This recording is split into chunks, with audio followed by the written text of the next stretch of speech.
Would you have a problem if you're a Denver Nugget with your coach, Mike Malone, saying this? And I asked the team, you guys tell me why we lost. And they knew the answer. Miami came in here and outworked us.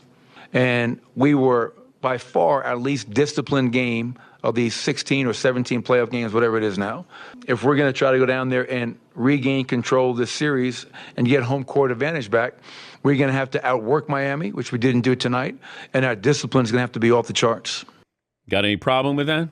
No, absolutely. I think that's a little bit kind for Coach Malone.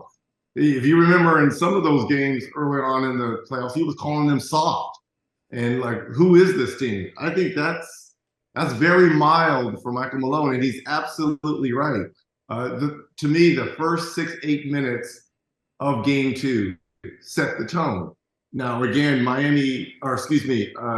Denver, they rebounded and they played well from the second into the beginning of the fourth, but the tone had already been set on how that particular game, Game 2, was going to be played. It was much more physical.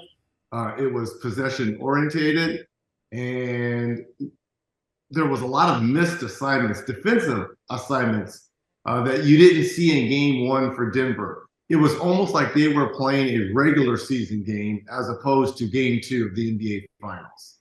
Yeah, but I don't know. It feels like he wants to mention names, individuals, but he's going to do it under the collective umbrella as the team. I'd start with Michael Porter Jr. III. What the hell? You get paid a lot of money. You're a no-show. He's like, good game, no-show. Good game, no-show. And, as the third best player on your team, you can't have that, man. Yeah, at this point of the year, no. And you're right, as valuable as he is to the Nuggets' success.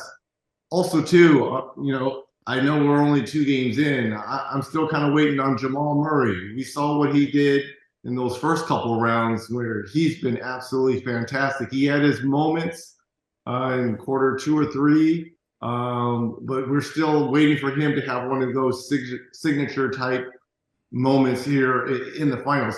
But, when I'm watching Game 2, it looks like Miami went to the game plan, and Jokic I put in this same category with Stephen Curry. You got to make them either or. They can't be able to do both.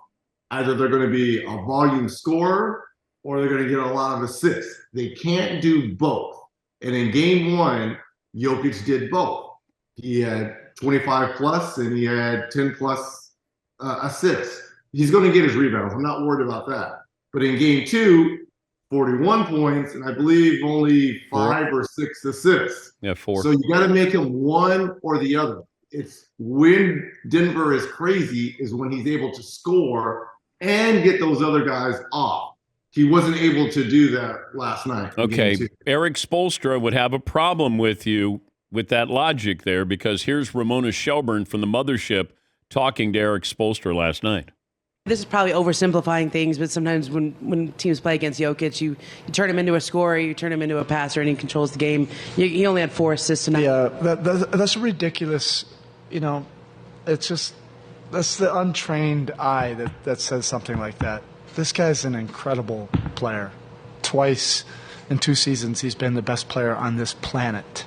You can't just say, oh, make him a scorer. That's not how they play. They have so many different actions that just get you compromised. We have to focus on what we do. We try to do things the hard way, and he requires you to do many things the hard way. Man, he has our full respect. Okay, thank you. Thank you, Coach. Why is he bothered? He did that.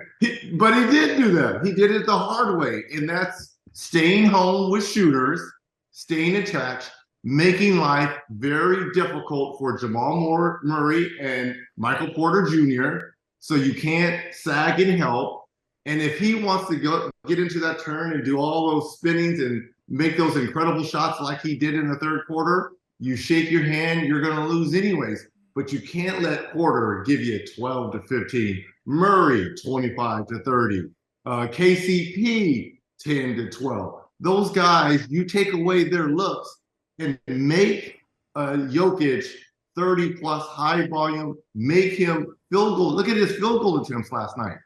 He was, I wouldn't say he was gunning, but that's That's a lot of attempts. Score. Yeah. So I understand what Coach Spoelstra is saying, but he doesn't want us to understand that's exactly what they did last night.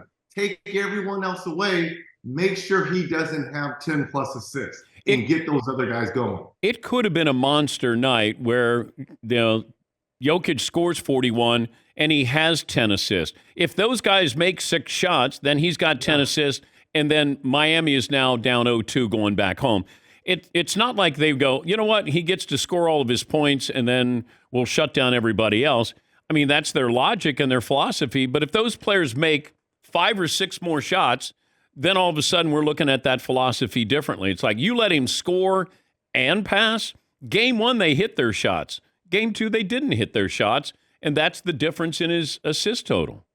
I agree. But I also think, too, it was much better effort on the defensive end by Miami, staying attached and getting into shooters, crowding.